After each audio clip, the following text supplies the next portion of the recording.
छत्तीसगढ़ में एक जिला लगता है बालोद और वहाँ एक थाना लगता है गुरु।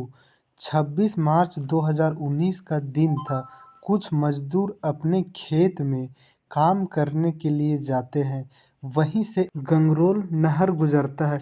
कुछ मजदूर देखते हैं कि नहर में एक लाश बहते हुए आ रहा है और मजदूर के मदद से उस लाश को बाहर निकाला जाता है। फिर वही लोग गुरु थाना फ़ोन करके पुलिस को इन्फॉर्म करते हैं। तुरंत पुलिस पहुंचकर देखती है कि लाश का पैर हाथ दोनों रस्सी से बांधा हुआ है। लाश को देखने से अंदाज़ा लग गया था कि यह एक लड़की का लाश है और उसका उम्र करीबन 28-29 साल रहा होगा। लाश को देखने से पुलिस यह अंदाज़ा लगाती है कि यह मर्डर कोई हाई प्रोफाइल मर्डर है। लड़की का पहनावा ओढ़ावा रंग रूप से लग रहा था कि कोई अमीर घराना के लड़की है और पुलिस तुरंत ही उस लाश को पोस्टमार्टम के लिए भेज देती है। पोस्टमार्टम रिपोर्ट में आता है कि पहले लड़की को चाकू से मारा गया है, उसके बाद इसका पैर हाथ बांधा गया है। पुलिस इस लड़की के घर तक पहुंचने के लिए इस लड़की का तस्वीर फेसबुक में डाल देती है तो तुरंत ही उनका जानने वाला पुलिस से संपर्क करती है और फिर पुलिस का उनका घर का नंबर और उनका गांव पता चल जाता है। फिर पुलिस तुरंत ही उनके घर के परिजन को फ़ोन करते हैं। परिजन आते हैं और लाश को देखकर फूट फूट कर रोने लगते हैं।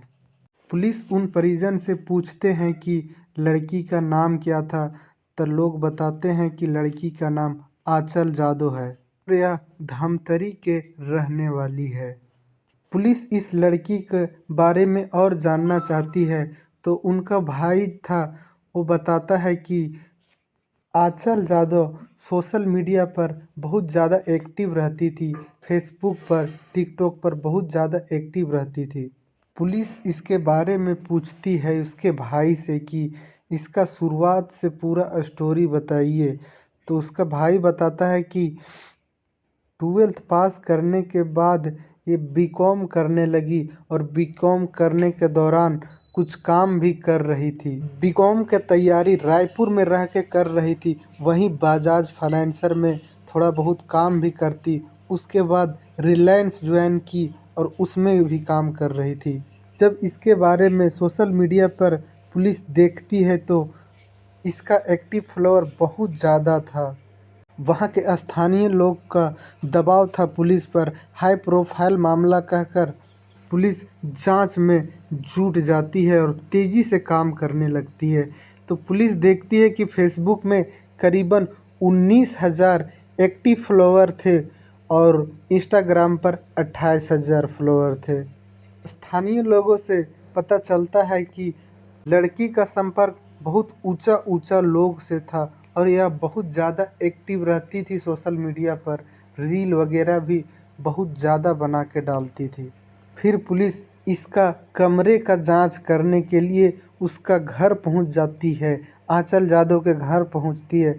कमरे को खोलने के बाद आंचल जादव का एक लैपटॉप, 2 पेन ड्राइव, 2 अलग अलग कंपनी का फ़ोन बरामद होता है। फिर पुलिस उस लैपटॉप और मोबाइल का लॉक तुड़वाते हैं तो उस लैपटॉप का गैलरी में देखा जाता है कि लड़की बड़े बड़े लोगों के साथ आपत्तिजनक फ़ोटो, आपत्तिजनक वीडियो बना रखी है। पुलिस को फिर डाउट होता है कि कहीं यह वीडियो वायरल ना कर दे, लोगों को डरा धमका कर पैसा ऐंठने के लिए चाहती हो और किसी ने इसका कत्ल करवा दिया हो। लेकिन पुलिस उन लोगों से पूछताछ करने से पहले कुछ सबूत इकट्ठा करना चाहती थी, क्योंकि जिन लोगों का तस्वीर था उन लोग काफ़ी बड़े लोग थे। कोई राजनीतिक में था तो कोई बड़े बिजनेसमैन थे। फिर पुलिस को पता चलता है कि आंचल जादव वशीकरण सीखना चाहती थी ताकि इस काम में से बड़े बड़े लोग से पैसा ऐंठ सके।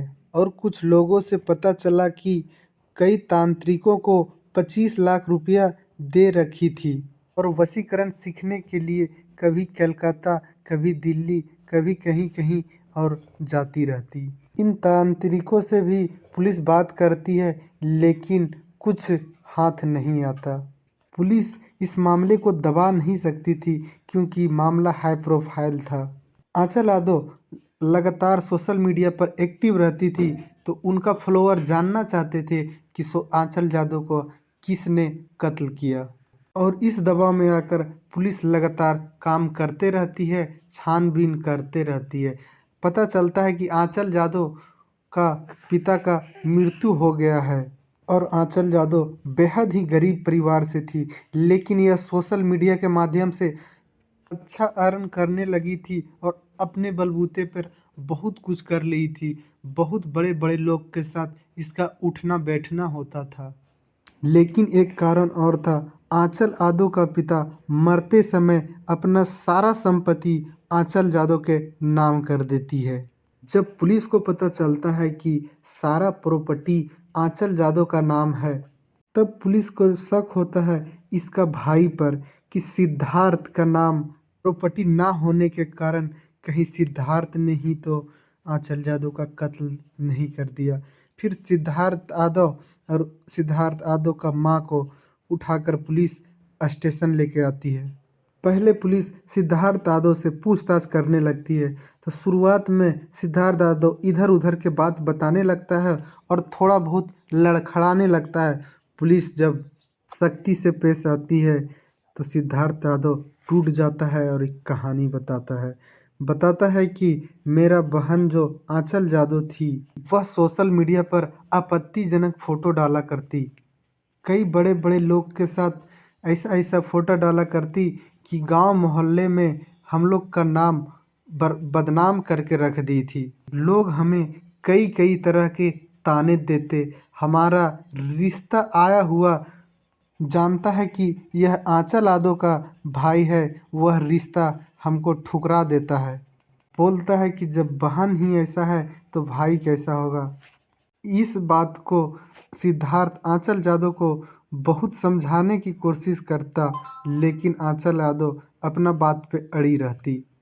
एक दिन ऐसा हुआ कि आंचल यादव 25 तारीख का दिन था और वह कोर्ट से घर वापस आती है तो सिद्धार्थ अपना बहन आंचल यादव से पूछता है कि तुम कोर्ट किस लिए गई थी। तो बहन इतना में भड़क जाती है और दोनों में हाथापाई होने लगता है। आंचल यादव वहीं से किचन चली जाती है और वहाँ से एक चाकू लेकर आती है, सिद्धार्थ पर हमला करती है, लेकिन सिद्धार्थ किसी तरह से बचा के चाकू छीन लेता है और उसी बच बचाव में सिद्धार्थ आंचल यादव को चाकू मार देता है और उसी टाइम आंचल यादव का कत्ल हो जाता है। फिर सिद्धार्थ अपने मम्मी को बताता है और उसकी मम्मी बोलती है कि मैं संभाल लूँगा, आंचल यादव का कहीं जाके बॉडी ठिकाना लगा दो।